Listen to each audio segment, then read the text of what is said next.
Welcome to Premier League Gameweek 4 recap. Let's get into it. Southampton played Manchester United and lost 1-0. Bruno Fernandes was the scorer for United, getting his first goal of the season, and by doing so ended Man United's streak of 7 Premier League away defeats. Although the manner in which United won was controversial, as many believe Southampton should have been awarded a penalty when McTominay handballed the ball 3 times in a span of a few seconds. CazR, who recently left Real Madrid for United, made his debut this match, coming on as a substitute in the 80th minute to help United maintain their winning position and secure all 3 points. Brentford faced Everton in what ended up being a 1-1 draw. It was Everton who took the lead first, with the goal being scored by academy product Anthony Gordon, who may have very well just scored his last goal for Everton, with him being linked to a £60 million move away to Chelsea. Everton held on to this 1-0 lead for about an hour, but were unable to get their first win of the season as Brentford got a late equaliser through Janelt to rescue a point, much to the relief of Brentford supporters who saw their team squander a few great goal scoring opportunities before this goal. Brighton went up against Leeds and defeated them 1-0 to set a new club record of 9 consecutive top flight matches without defeat. It was Pascal Gross who scored the winner for Brighton, continuing his impressive form by getting his 4th goal contribution of the season, and by doing so has helped his team get 10 points out of 12 in their opening 4 games, which has left them 4th in the table and level on points with Manchester City and Tottenham. However, whilst it's a good result for Brighton, their wastefulness in front of goal remains to be an issue, with them missing multiple chances this match, which Potter will be a little disappointed with.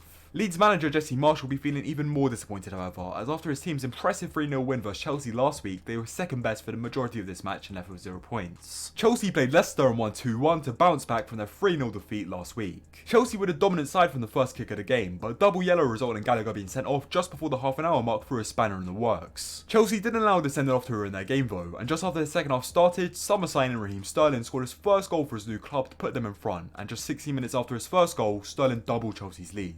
Leicester fought back though, as they immediately responded to Sterling's second by scoring themselves, with Harvey Barnes being the man to get the ball into the back of the net. However, despite Leicester having one more man on the field than Chelsea, they were unable to get a second and failed to get any points from this match, leaving them at the bottom of the table after the opening 4 games, getting only 1 point from a possible 12, and with Fofana being sold to Chelsea, it could be worrying times ahead for Leicester if they don't bring anyone in, with their only signing this window so far being backup goalkeeper Alex Smithies. Liverpool faced Bournemouth and defeated them 9-0, equaling the biggest victory ever recorded in the Premier League and has become the 4th game to end in a 9-0 scoreline, with Man United beating Ipswich 9-0 in 1995 and Southampton 9-0 in 2020, with Leicester City also defeating Southampton 9-0 in 2019. Speaking of Southampton, the flashbacks of their 9-0 losses caused their Twitter admin to post this. Liverpool kicked off the game scoring 2 goals in the opening 5 minutes, and from this moment it was pretty clear to see they weren't playing around this match and were looking to redeem themselves after a run of form which was poor for their standards. By the time the first half whistle blew, they were 5-0 up, and in the second half they showed no mercy and added another 4. However, Salah somehow managed to not contribute to any of Liverpool's 9 goals across the 90 minutes, with him missing a couple of sitters during the match, which prevented Liverpool becoming the first team in the Premier League to have the amount of goals they've scored to be in double digits. Now moving on from a player who didn't get any goal contributions to a player who got the most, the standout player in this match was Bobby Firmino, who scored 2 goals and got 3 assists. With stats like those, Klopp may find it more difficult than he originally anticipated to drop Bobby Firmino for new summer signing Darwin Núñez, who is currently serving a 3-game suspension for violent conduct and missed this match. Man City were up against Crystal Palace and came back from 2 goals down to win 4-2. Palace went 1-0 up in the 4th minute of the game for a Stones own goal and increased their lead once again in the 21st minute through Anderson. However, as shown last week in the game versus Newcastle, having a 2-goal lead over City doesn't necessarily mean you'll win the game, and that was proven in the second half when Bernardo Silva scored to make it 2-1, with Haaland following up this goal with 3 goals in 90 minutes to flip the game on its head and make City go from the team trailing by 2 goals to the team winning by 2 goals. Haaland getting his first Premier League hat-trick here means he's now number 1 in the league for goals scored as of right now, and has also made him the first player to get a hat-trick this season. Arsenal came up against Fulham and defeated them 2-1, maintaining their perfect start to the Premier League season. It was Mitrovic who broke the deadlock in the second half, capitalising on a terrible error by Gabriel, who lost possession on the edge of his box, providing Mitrovic a golden opportunity to put Fulham in front. Odegaard got an equaliser soon after, and then, in the final few minutes of the game, Gabriel redeemed himself when he got the ball over the line to make Arsenal go 2-1 up and take all 3 points from this match, making Arteta's 100th Premier League game in charge of Arsenal a good one. Aston Villa played West Ham and lost 1-0. This was a good result for West Ham, who before this game were bottom of the league and goalless, and with them having a pretty poor first half, it seemed like not much was going to change. But in the 74th minute, Pablo Fornals ended West Ham's goal drought, and by doing so secured West Ham's first win of the season. On the contrary, this was a bad result for Villa, who would have been looking to take advantage of West Ham's poor form, but alas they were unable to do so and have now suffered a 9th defeat in their last 15 Premier League matches, increasing the likelihood of Gerrard being the first manager to be sacked this season. Wolves faced Newcastle and drew 1-1. It was Wolves who scored first, with captain Ruben Neves striking the ball into the back of the net in the 38th minute. Wolves held onto the lead for just under an hour, and thought they made the scoreline 2-0 in the 81st minute when Jimenez got the ball past Nick Pope, but this goal was ruled out after a VAR check due to a foul in the build-up. This foul came back to bite Wolves, as in the 90th minute, Saint-Maximin scored to snatch a point for Newcastle and help Newcastle go unbeaten in their first 4 games for the first time in 10 years. Finally, Nottingham Forest played Spurs and lost 2-0. Harry Kane scored both of Tottenham's goals, with one coming in the 5th minute and another in the 81st, which were his 200th and 230th first goals in league football.